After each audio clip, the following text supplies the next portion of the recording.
Nagsiyawit na bayan, pinagpala ka, dakilang biyayang pangako niyang sumilay na. Sa ngalan ng Ama, ng Anak at ng Espiritu Santo, Amen. sumainyo ang Panginoon. At sumainyo din. Mga minamahal, pagsisihan natin ang ating mga nagawang kasalanan. Inaamin ko Sa makapangyarihang Diyos at sa inyo mga kapatid, na lubha akong nagkasala sa isip, sa salita at sa gawa, at sa aking pagkukulang.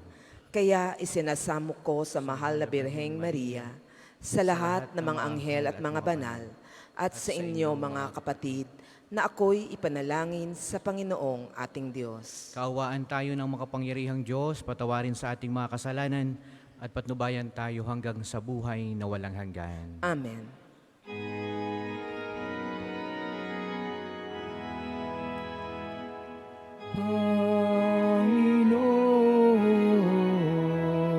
Panginoon, kawan mo kami. Panginoon, kawan mo kami.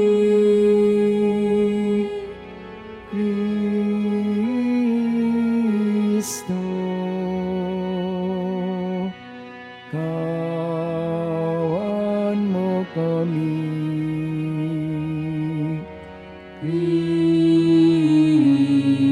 Kristo, kawan mo kami. Panginoon,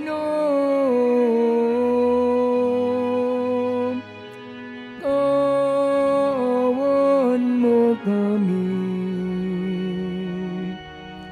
Panginoon,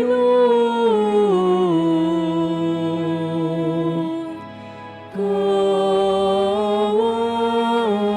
mo kami. Manalangin tayo. Ama naming makapangyarihan, tanang pinakamabuti iyong tinataglay. Gawin mong sa aming kaloob ay manuot ang pag-ibig sa iyong ngalang dakila at bantog, upang sa pagunlad ng aming pagsunod sa pananampalatayang iyong ipinagkaloob, mapagyaman mo ang kabutihang iyong inihandog, at ang iyong pinagyaman ay mapanatili mong lubos. Sa pamagitan ni Jesucristo kasama ng Espiritu Santo, magpasawalang hanggan. Amen.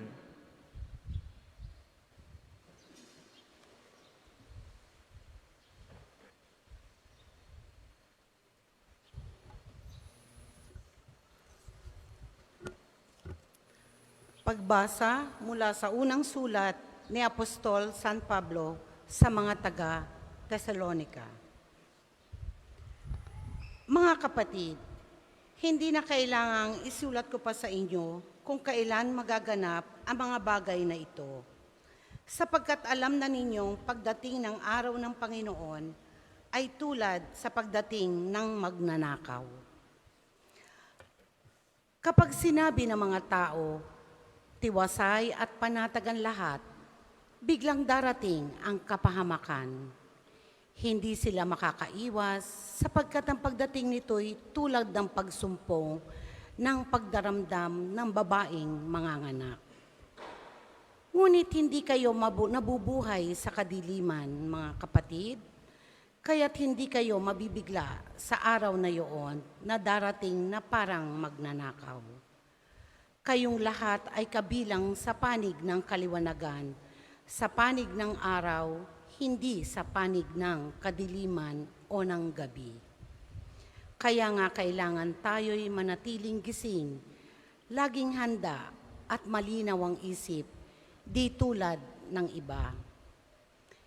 Tinawag tayo ng Diyos hindi upang parusahan, kundi upang iligtas sa pamamagitan ng ating Panginoong Heso Kristo.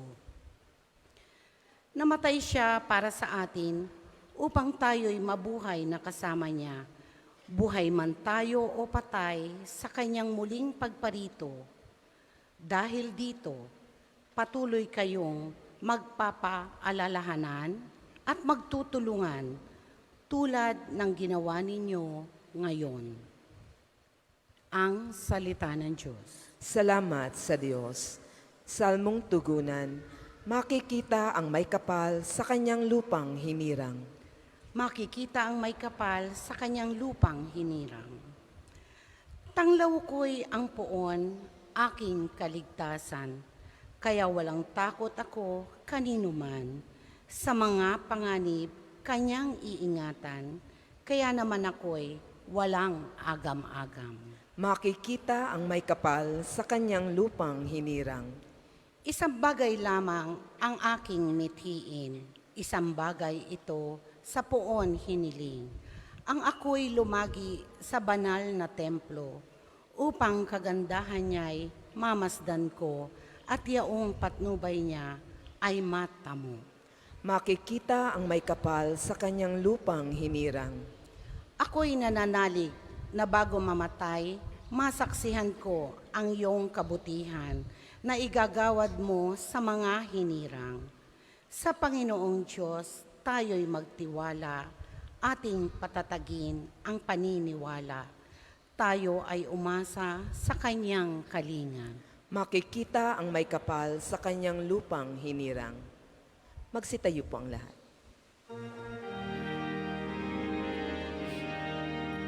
Hallelujah, Hallelujah, Hallelujah, Hallelujah. Narito at dumating na isang dakilang propeta, sugo ng Diyos sa bayan niya. Hallelujah, Hallelujah, Hallelujah, Hallelujah, Hallelujah.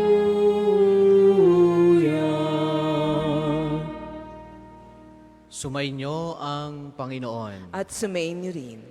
Ang mabuting balita ng Panginoon ayon kay San Lucas. Papuri sa iyo, Panginoon. Noong panahong iyon, nagpunta si Jesus sa Capernaum, Galilea. Nagturo siya sa mga tao ng araw ng pamahinga at nagtaka sila sa kanyang pagtuturo sapagkat may kapangyarihan kung siya'y magsalita.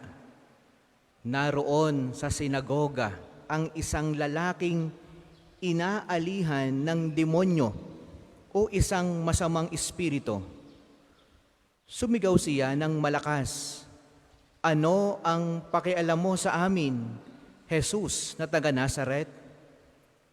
Naparito ka ba upang puksain kami?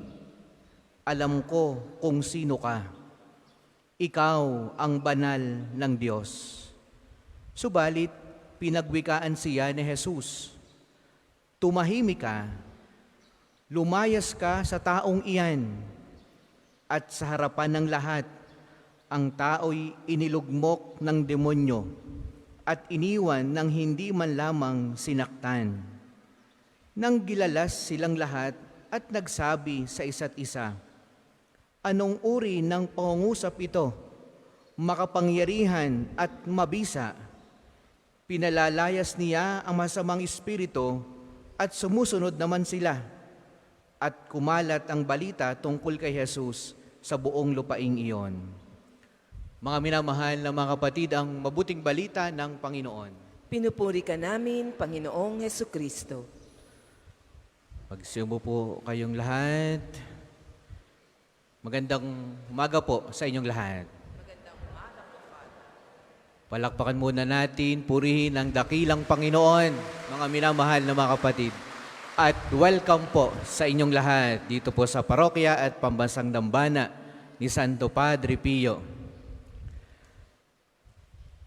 Habang aking pinagninilayan ang mabuting balita, sabi ko, sa panahon kaya ngayon, marami kayang mga kabataan ngayon nakakakita ng yung inaalihan mismong aktwal ng demonyo. Kayo po ba'y nakakita na ng sinasapian? Ang tawag dito sa Batangas, sinasapian ng masamang espiritu. Taas po ang kamay na nakakita ng sinasapian ng masamang espiritu. Yan. Tingnan niyo yung mga katabi. Yan, ano.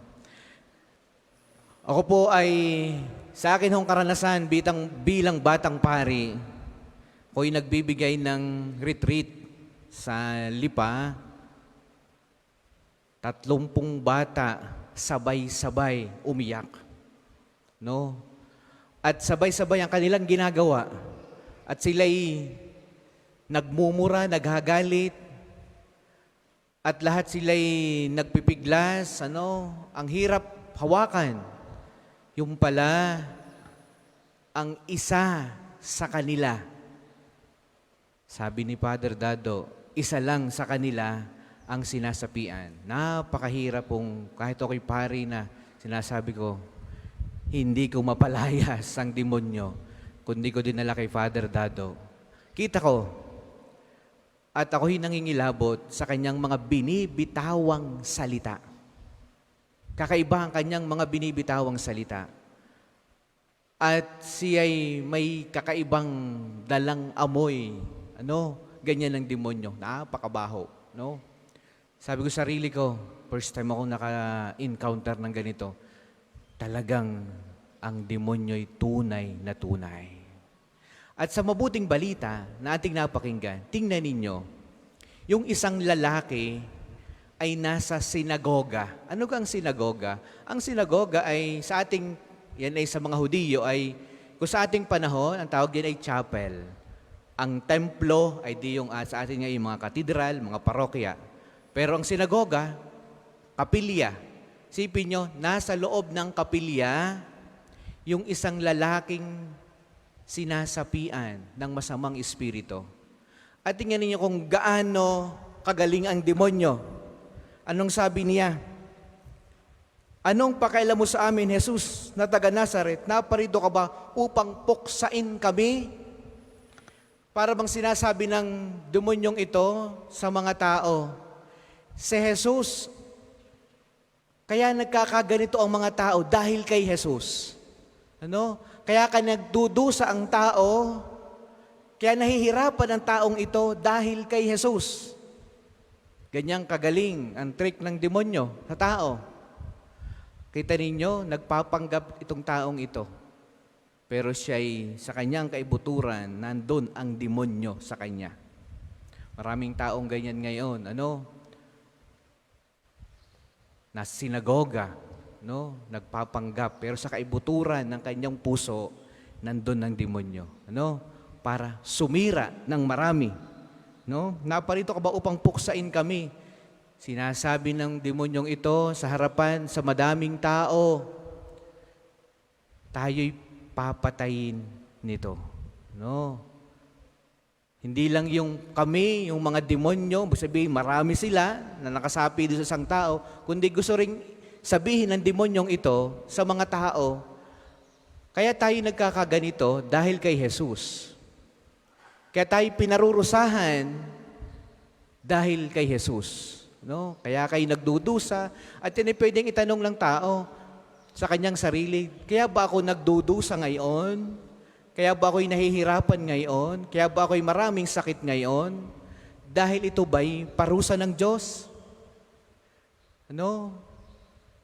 Dahil ba sa dami ng aking ginawang kasalanan nung mga nakaraang mga taon sa buhay ko, kaya ako'y nagkakaganito? Ito ba'y dahil parusa ng Diyos? Yan ang trick ng demonyo sa tao. No? Para kamuhian mo ang Diyos, para lumayo ka sa Diyos. Pero ang Diyos, hindi siya nagpaparusa sa tao, nagtuturo siya sa tao.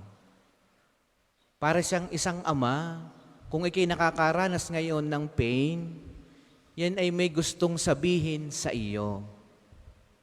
Hindi yan parusa sa iyo. Ang magiging tingin mo dyan, pag ikay walang pananampalataya, pag ikay nagdudusa ngayon at wala kang pananampalataya, walang kamining-mining ang mga nangyayari sa buhay mo. Ang tingin mo dyan, parusa ng Diyos. Halimbawa, ikaw ngayon nagdudusa sa isang sakit, pinahihirapan ka ng isang karamdaman, o kaya na may namomroblema ka sa iyong pamilya.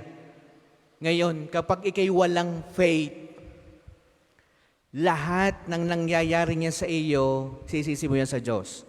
Meaningless yan eh. Walang kwenta yan. No? Pero, kung ikinagtitiwala sa Diyos, alam mo, yang iyong pain ngayon, yang iyong sickness ngayon, yang iyong mga pagbagsak ngayon, yan ang iyong salvation. Yan ay pagtuturo sa iyo ng Diyos. Kung anong meron ka ngayon, marahil sa isang malalim na pananampalataya, ipagpasalamat mo sa Diyos. Yan ay iyong kaligtasan ngayon. Yan ang iyong kaligtasan. No? Kaya, anong gagawin mo? Iaalay mo sa Diyos. Kung anong meron ka ngayon. Tingnan ninyo yung maraming mga karanasan ng mga gumaling dito sa Padre Pio. Anong ginawa nila? Isinorender sa Diyos yung kanilang sakit na alam nila ay wala na namang pag-asa pag dinala sila sa mga ospital. Anong ginawa lang nila? Isinuko sa Diyos. Yan yung mga ordinaryong tao, simpleng tao. Isinuko sa Diyos at humiling ng tulong sa isang taong banal na kayang mamagitan sa Diyos. Alam niya sa kanyang sarili, hindi niya kaya. Bakit? Siya'y mahina't marupok. Kailangan niya ng mamamagitan sa kanya. Sinong kanyang nilapitan para mamagitan sa kanyang sakit? Si Padre Pio. Palakpakan natin si Padre Pio. No? Kaya mga minamahal na mga kapatid, ganyan, susurrender natin sa Panginoong Diyos kung anong meron tayo. Huwag nating gagayahin ang demonyo na tayo tinitrik, tayo ninuuto para tayo'y magduda sa kakayahan ng Panginoong Diyos sa buhay natin. Ang Diyos ay makapangyarihan. Alam niya nangyayari sa atin. Ang kailangan lang natin ay isurrender ang lahat. At sa ating pagsusuko ng ating sarili, hindi natin kaya yan. Kailangan mo ng isang taong banal na handang mamagitan sa atin. Ano? At yan ngay sa tulong at panalangin ni Santo Padre Pio. Sa mga may panghandog na sobre, pakihulog na lamang po sa buslo.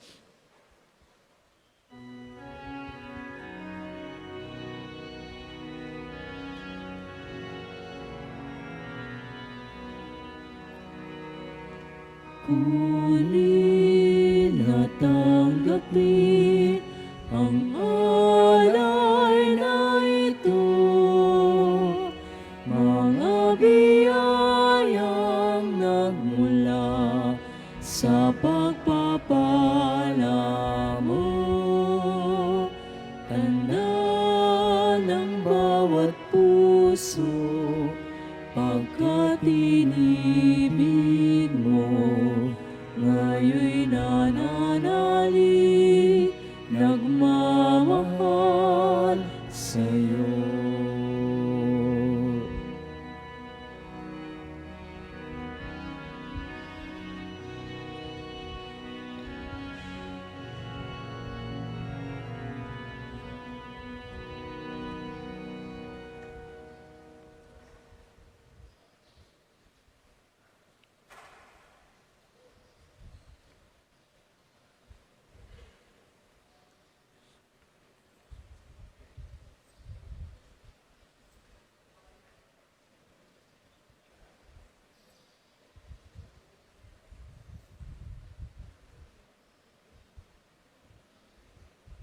Magsitayo po ang lahat. Manalangin kayo mga kapatid upang itong ating paghahain ay kalugdan ng Diyos Amang makapangyarihan. Tanggapin nawa ng Panginoon itong paghahain sa iyong mga kamay, sa kapurihan niya at karangalan, sa ating kapakinabangan at sa buong sambayanan niyang banal. Ama naming lumikha, ang banal na paghahain ay lagi nawang magdulot ng iyong pagbabasbas na sa amin tumutubos, upang ang ginaganap mo sa aming pagdiriwang ay maging lubos na pagkakaloob ng iyong pagmamahal. Sa pamamagitan ni Jesucristo, kasama ng Espiritu Santo, magpasawalang hanggan. Amen. Sumainyo ang Panginoon. At sumayin niyo rin. Itaas sa Diyos ang inyong puso at diwa. Itinaas na namin sa Panginoon. Pasalamatan natin ang Panginoong ating Diyos. Marapat na siya'y pasalamatan. Ama naming makapangyarihan, tunay ngang marapat na ikaw ay aming pasalamatan. Sa iyong paglingap at kagandahang loob, ang tao ay nilikha mo at pinangangasiwa sa sansinukob. Sa hangad mong siya ay iwastong lubos. Siya'y pinagdusa mo sa kanyang pagtalikod. Sa iyong paggiliw, iyong ipinahintulot na makabalik siya sa pamamagitan ni Kristo Jesus. Kaya, kaisa ng mga anghel na nagisiawit ng papuri sa iyo nang walang humpay sa kalangitan, kami nagbubunyi sa iyong kadakilaan. Santo, Santo, Santo, Panginoong Diyos ng mga hukbo. Napupuno ang langit at lupa ng kadakilan mo. Hosana sa kaitaasan, pinagpalang na paririto sa ngalan ng Panginoon. Hosana sa kaitaasan, Hosana sa kaitaasan. Kung hindi makaluluhod ay manatiling nakatayo ng may paggalang.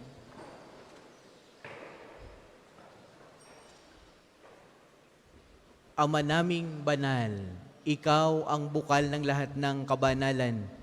Kaya't sa pamamagitan ng iyong Espiritu, gawin mong banal ang mga kaloob na ito upang para sa amin ay maging katauhan at dugo ng aming Panginoong Hesukristo. Bago niya pinagtiis ang kusang loob na maging handog, hinawakan niya ang tinapay, pinasalamatan kaniya, pinaghati-hati ni ayon, iniabot sa kanyang mga alagad at sinabi, "Tanggapin ninyong lahat ito at kanin. Ito ang aking katawan na ihahandog para sa inyo."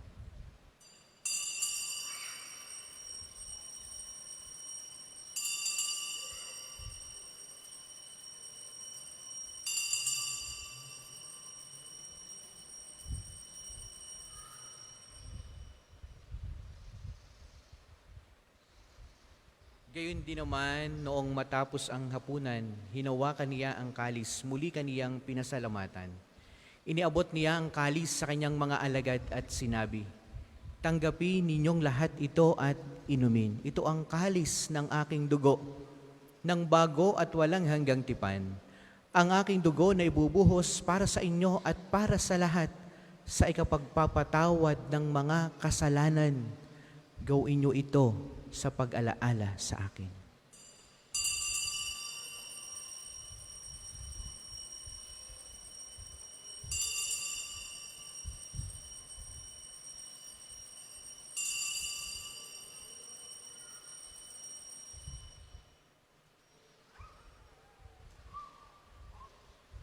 Ipagbunyi natin ang misteryo ng pananampalataya. Sa krus mo at pagkabuhay, kami natubos mong tunay.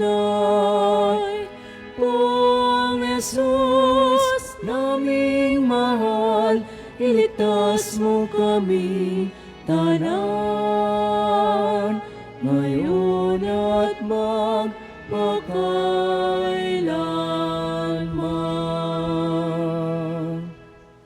Ama, ginagawa namin ngayon ang pag-alaala sa pagkamatay at muling pagkabuhay ng iyong anak.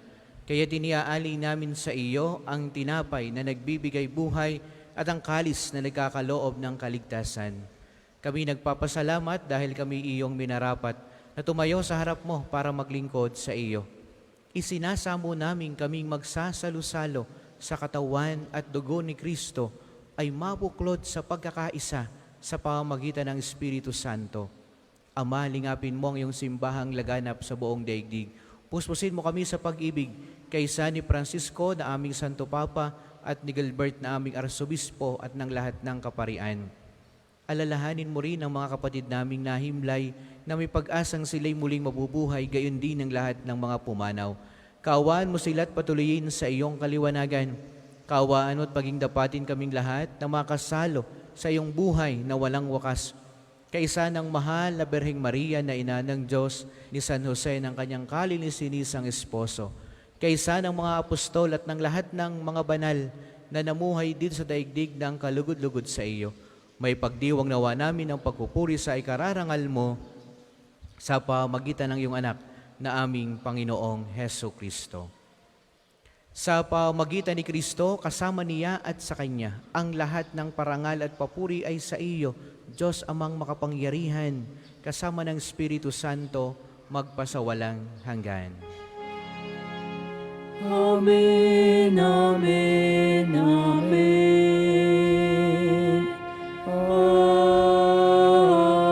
Amen.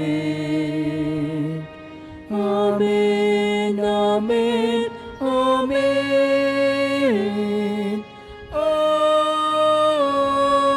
Amen.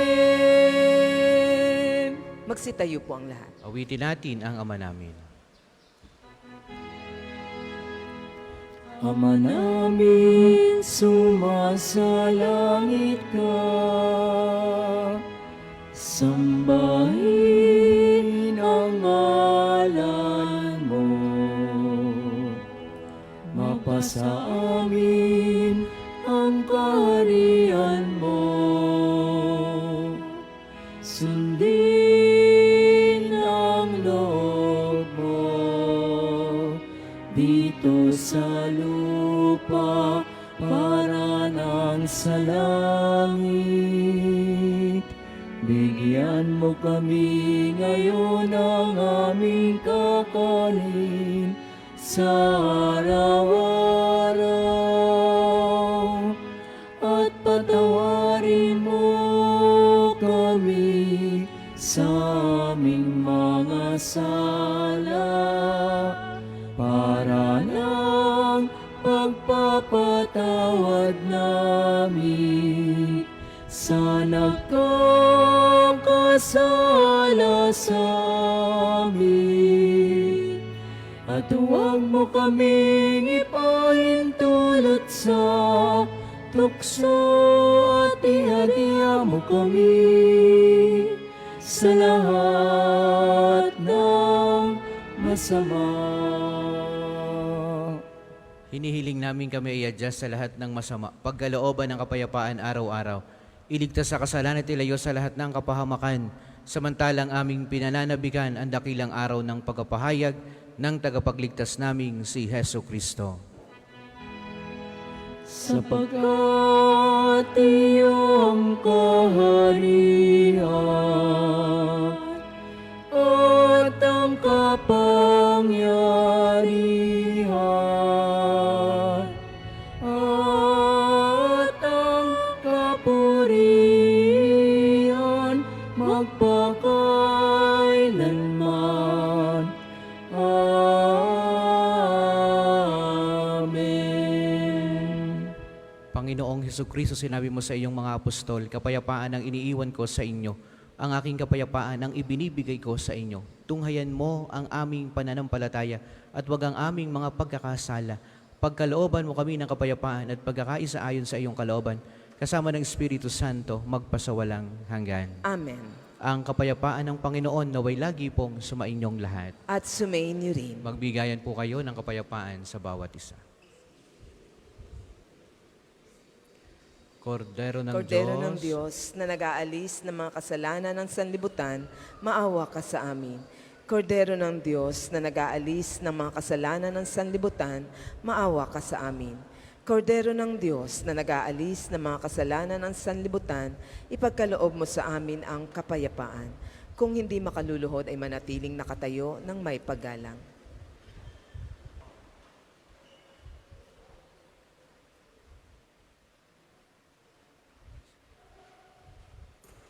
ito ang kordero ng Diyos, ito ang nag-aalis ng kasalanan ng sanlibutan. Mapalad ang inaanyayahan sa banal na piging na ito. Panginoon, hindi ako karapat-dapat na magpatuloy sa iyo, ngunit sa isang salita mo lamang ay gagaling na ako.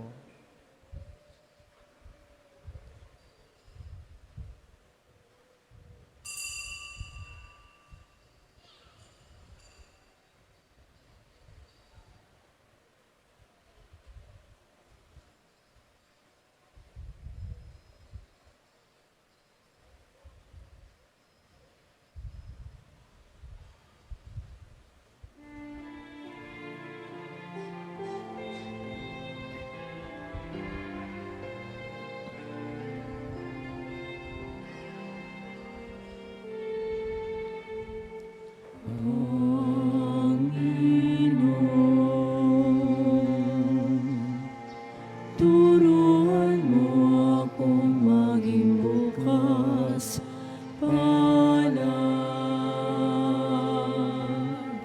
Turuan mo akong maglingkod sa iyo, na magbigay ng ayon sa nararapat,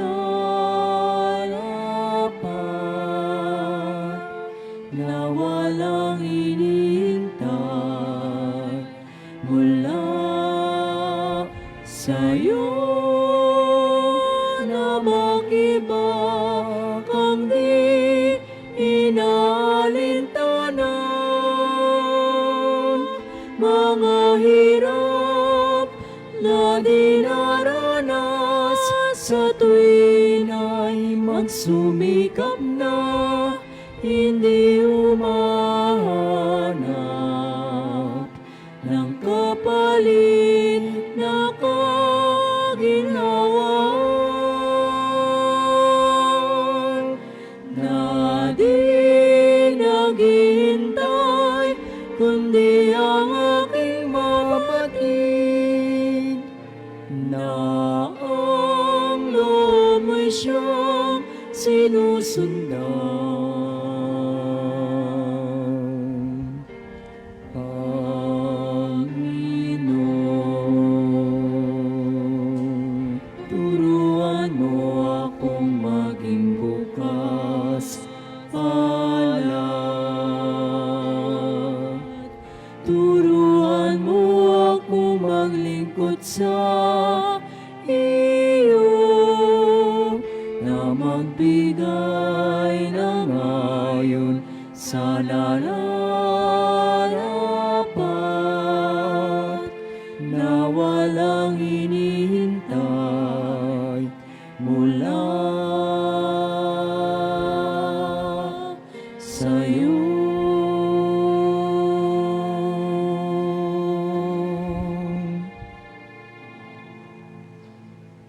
Ang isasagawa pong second collection ay ginagamit sa patuloy na pagpapaunlad ng parokya at pambansang dambana ni Santo Padre Pio. Salamat po sa inyong handog. Na di naghihintay kundi ang aking mapatid, na ang loob ay siyang sinusundan. Panginoon, turuan mo akong maging bukas palad. Turuan mo akong maglingkod sa iyo,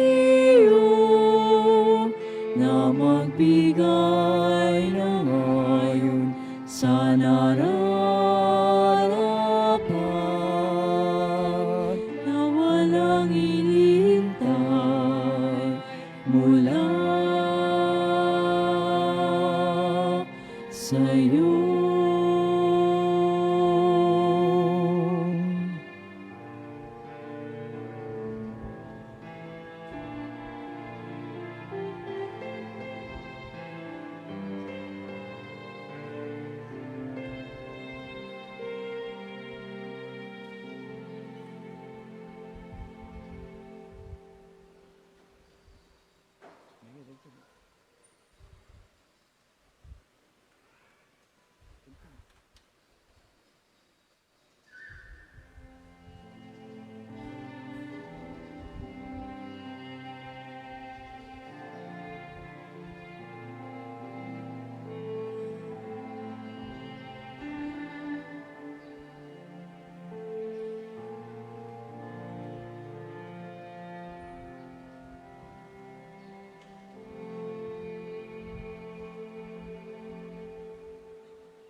Magsitayo po ang lahat. Manalangin tayo. Ama naming mapagmahal, kaming nagsalo-salo sa pagkain mong bigay, ay humihiling ng lakas mong inilaan upang ang kagandahang loob namin ay madagdagan sa paglilingkod namin sa iyong kadakilaan na nagpapaalab sa pag-ibig namin sa kapwa-tao sa pamagitan ni Jesucristo, kasama ng Espiritu Santo, magpasawalang hanggan. Amen. Dasalin po natin ang panalangin ng pagtitiwala kay Santo Padre Pio. Padre Pio, taga Pietrelcina, Mongheng Banal, Pintakasing Santo ng Milenyong Kasalukuyan, gabay namin sa pagtahak sa landasing makalangit, takbuhan sa pangangailangan, huwaran ng pagtitiis. Sa iyo namin inilalapit aming mga kagipitan, sa iyo po ibinibilin kalusugan at kabuhayan.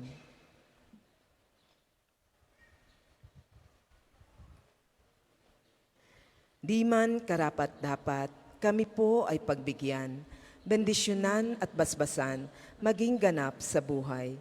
Lumayo nawa kami, umiwas sa kasalanan, lumapit lagi sa Diyos, maging matatag at matibay. Sa mabuting balita ng pagliligtas, turuan mo kami nawa. Sa tuwina ay makinig, magnilay at sumampalataya. Amin pong pakiusap itong mga kahilingan. Puso ay nagsisisi, nagtitikang taimtiman. Di na muling magkasala, sunod lagi sa Diyos Amang, kaisa ng Espiritu at ni Jesus na tagapamagitan. Amen. Magsiupo muna po ang lahat para sa mga patalastas. Una sa inyong pagdalaw sa pambansang dambana, mangyaring pakaingatan ang inyong mga personal na gamit. Hangad namin ang isang matiwasay at maayos na pagbisita sa National Shrine. Ikalawa, ipinaalam po sa lahat na gamit ang ating main arch entrance, tayo ay may mga malalaking safe and free parking dito sa loob ng pambansang dambana. Ikatlo, panatilihin po natin ang kalinisan sa loob at labas ng simbahan. Hinihikayat natin ang Clego or Clean As You Go dito sa pambansang dambana. Paalala rin po na huwag tayong mag-iwan ng anumang kalat sa ating mga upuan. Tayo po ay may mga basurahan sa likod at gilid ng ating simbahan. Ikaapat, palagi po nating tandaan na ang pambansang dambana ay isang sagrado at banal na lugar. Mangyaring sa pagbisita dito ay sundin ang mga tama at angkop na kusuotan, tanda ng pagsamba at pagbibigay galang sa ating Panginoon. At ikalima, bilang paghahanda sa kapistahan ni Santo Padre Pio, sa ika-10 ng Setyembre ay magkakaroon tayo ng libreng medical consultation sa OB/GYN, Pedia, Ophthalmology, ENT at Dental para sa libreng bunot. Meron ding surgical mission. Ito ay operasyon tanggal bukol o tumor, luslos o hernia, bingot o cleft lip at iba pang bukol na panlabas. Adhikain ng programang ito na makatulong sa mga walang kakayahang magpa-ospital in collaboration with UST Medical Alumni Association and RP Healthcraft Center Foundation Incorporated. Kaugnay po nito, kami po ay humihingi uli ng tulong sa inyong pinasyal para sa pagkain ng ating ilalaan sa mga doktor at pasyente Para sa gawaing ito, makipag-ugnayan lamang po sa opisina para sa mga interesado. Ang susunod pong misa ay sa ganap na 12 ng tanghali. Maraming salamat po sa inyong pakikiisa at mangyaring panatilihin natin ang kalinisan, katahimikan at diwa ng pananalangin sa loob at labas ng ating simbahan. Maaari na po tayong magsitayo para sa pagbabasbas ng mga religious articles. Mga kapatid, manalangin tayo sa Diyos amang makapangyarihan upang tayo maging kawangis ni Kristo sa taimtim na pagdalangin sa tulong ng mga larawan at mga dasalan. O Panginoong Diyos, Ikaw ang bukal ng lahat ng pagkapala at biyaya. Ibuhos mo ang iyong bendisyon sa mga gamit na ito sa pananalangin na nagpapaalaala ng iyong kabutihan, kabanal at pagmamahal sa amin, upang ang lahat ng dumulog at magdasal gamit ang mga ito ay magtamo ng iyong awat biyaya. Loobin mong tularan nawa nila ang kabanal at aral ng Panginoon at ng mga santo magpasawalang hanggan. Amen. Sama-sama po tayong manalangin. Ama namin, sumasalangit ka. Sambahin ang ngalan mo. Mapasa amin ang kaharian mo. Sundin ang loob mo dito sa lupa para nang sa langit. Bigyan mo kami ngayon ng aming kakanin sa araw-araw at patawarin mo kami sa aming mga sala para ng pagpapatawad namin sa nagkakasala sa amin at huwag mo kaming ipahintulot sa tukso at iadya mo kami sa lahat ng masama. Amen. Aba, Ginoong Maria, napupuno ka ng grasya, ang Panginoong Diyos ay sumasa iyo. Bukod kang pinagpala sa babaeng lahat, at pinagpala naman ang iyong anak na si Jesus. Santa Maria, Ina ng Diyos, ipanalangin mo kaming makasalanan, ngayon at kung kami mamamatay. Amen. Luwalhati sa Ama, sa Anak at sa Espiritu Santo, kapara nung una, ngayon at magpasawalang hanggan. Amen. Luwalhati sa Ama, sa Anak at sa Espiritu Santo, kapara nung una, ngayon at magpasawalang hanggan. Amen. Luwalhati sa Ama, sa Anak at sa Espiritu Santo, kapara nung una, ngayon at magpasawalang hanggan. Amen. Sumainyo ang Panginoon At sumayin niyo rin. at pagpalaing kayong lahat ng makapangyarihang Diyos, ang Ama, ang Anak at ang Espiritu Santo. Amen. Ang banal na misa'y alay na, humayo kayo sa pag-ibig ni Kristo. Salamat sa Diyos. sa Diyos. Ngayon at ipahayag Kanyang paggaling at habag sa buhay, pag-ibig at katarungan, tanda ng Kanyang kaharian.